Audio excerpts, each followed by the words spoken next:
Hello again, ladies and gentlemen. Michael Matt for the Remnant Forum. A federal judge in Mobile, Alabama, has struck down Alabama's constitutional ban on same-sex marriage, ruling that this woman, Kari Searcy, could adopt a 9-year-old boy, Kaya Searcy. Kari is here pictured with Kim McLean, who she married, quote-unquote, in California 6 years ago. So this is what the new family in America looks like. And the question I have is, are there any winners here? The moms, the kid, society in general? Or are we all just collectively doomed and damned and dumbed down to the point of mental, moral, and spiritual coma? Look at this little guy in this picture. Doesn't he deserve a dad? How do we know that he'll be okay without one when for thousands of years of human history, fathers have had sons and sons have had fathers?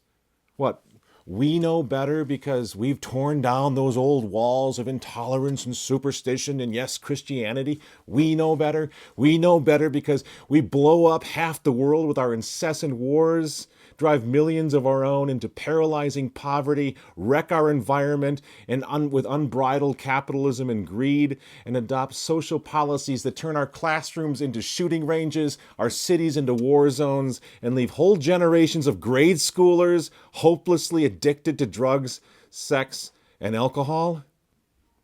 We dare to claim that we are the ones who are enlightened, that we know better, when we've made a mess of the entire world?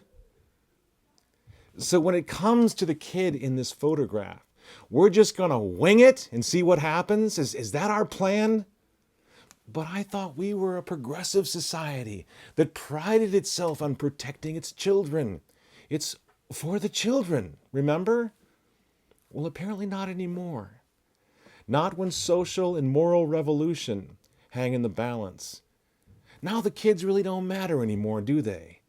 This little kid didn't get any say in the matter. He was told by a judge that he can't have his dad raise him, that he can't have his dad take him fishing, play catch with him, go to the lumber yard on Saturday mornings and do all those awesome dad-son things that no mother, no matter how capable, can ever do for her son. And if these ladies don't understand that, the bonding, the formation, the powerful impact a father has on his son, then they have obviously no right trying to raise a boy. Don't these kids deserve to be protected from this massive, untested social experiment that's just going to see what happens to little boys after 18 years ripped from their father's influence? Just going to see what happens to little girls after 18 years without their moms? By what authority do we get the right to conduct such evil experiments on our kids? This is worse than anything the Nazis tried to do. Similar, but I would argue worse. Whom the gods would destroy, they first would make mad, and we are becoming an insane society with no understanding of right and wrong, no moral code to live by, no regard for the lessons of history, no consideration for our own children, no acknowledgement of human nature or natural law, nothing but narcissistic, self-centered, dumbed-down barbarians who don't know the first thing about love, and yet claim to be doing all of this in the name of love. And no, I don't blame these two ladies in the picture. Look at them. God help them, what misery. They too are victims of public school indoctrination, cultural brainwashing, social legislating from the bench, Hollywood rot and rock and roll, 50 years of it, the massive social experimentation that is all part and parcel of the war against God and morality which our society, our hopeless society, is now engaged in. Am I a homophobe for fearing the ramifications of experimenting like this with children? Really? This makes me a hater for wanting all American kids to have a mom and a dad? That makes me a hater? Have we really fallen so far into the pit as that? I don't hate anyone. But if we live in a society that is so clueless, that thinks that in the name of love, this little kid doesn't deserve a dad, then clearly we're beyond hope, we're beyond reason, we're beyond justice, and not one of us can expect to be safe from the reign of terror that is coming. As a society, we first tried to prevent this kid from being conceived, and then when that didn't work, we tried to kill him in his mom's womb.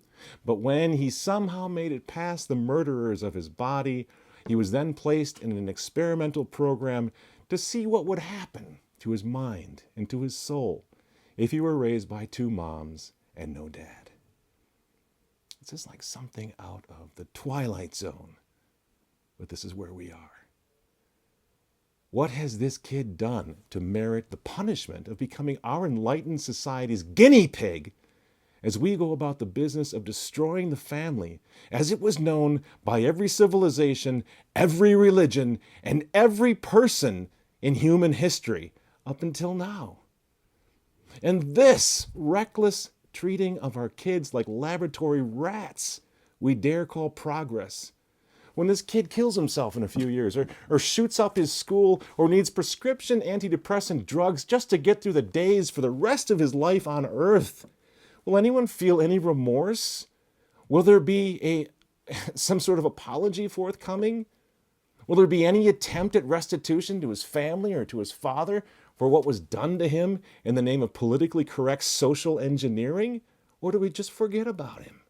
Casualty of war. We try to kill our kids in the womb. We psychologically abuse the survivors in the classroom with ruthlessly obscene sexual indoctrination.